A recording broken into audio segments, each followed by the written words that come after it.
আত্মহত্যার দিকে বেশি ঝুঁকছে তরুণ সমাজ। হতাশা আর ব্যর্থতার গ্লানি সইতে না পেরে বেছে নেয় আত্মহত্যার পথ। নিজের সঙ্গে যুদ্ধ করে যখন পরিশেষে হেরে যায়, তখনই এমন আত্মহননের পথ বেছে নেওয়া হয় বলে জানিয়েছেন বিশেষজ্ঞরা। জানেন কি আত্মহত্যা ঠেকাতে নতুন পথ দেখাচ্ছে টয়লেট পেপার?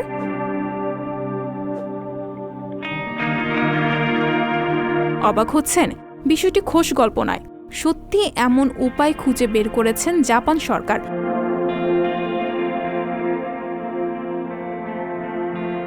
বিশ্ব স্বাস্থ্য সংস্থা হু এর তথ্য অনুযায়ী পৃথিবীর অন্য দেশগুলোর তুলনায় জাপানে আত্মহননের পরিসংখ্যান বেশি।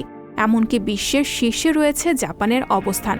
করোনাকালীন এই আত্মহননের পরিস্থিতি আরও বেড়েছে। More people died by suicide in Japan than by COVID-19 this year. জাপানের সরকারি পরিসংখ্যান অনুযায়ী করোনা অতিমারির সময়ে এই দেশে আত্মহত্যার পরিমাণ ছিল সবচেয়ে বেশি, যাদের অধিকাংশই ছিল তরুণ।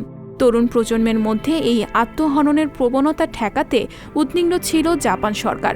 এরপরেই ব্যতিক্রমে একটি উপায় খুঁজে বের করা হয়। বেছে নেওয়া হয় টয়লেট পেপারকে। আত্মহত্যা ঠেকাতে এখানে লেখা থাকবে হেল্পলাইন নম্বর এবং আশ্বাসমূলক কিছু বার্তা।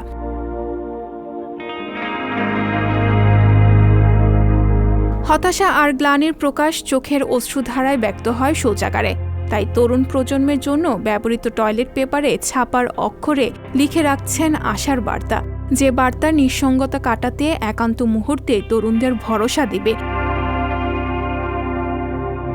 তরুণদের মনে খারাপ কোনো চিন্তা হলেই চোখ যাবে টয়লেটে রাখা এই পেপারের দিকে। শুধু তাই নয়, সহযোগিতার জন্য হেল্পলাইনে ফোন দেওয়ারও ব্যবস্থা রেখেছে। টয়লেট পেপারে রাখা আছে মনোবিদদের নম্বর। অবসাদগ্রস্ত ব্যক্তিরা চাইলেই সেই নম্বরে ফোন করে সহজে কাউন্সিলিং নিতে পারেন।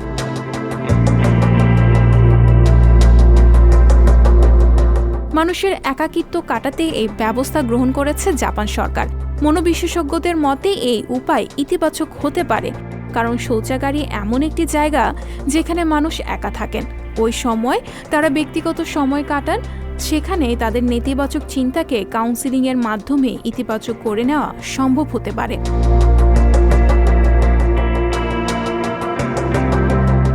সঞ্চিতা শম্পা, সংবাদ প্রকাশ।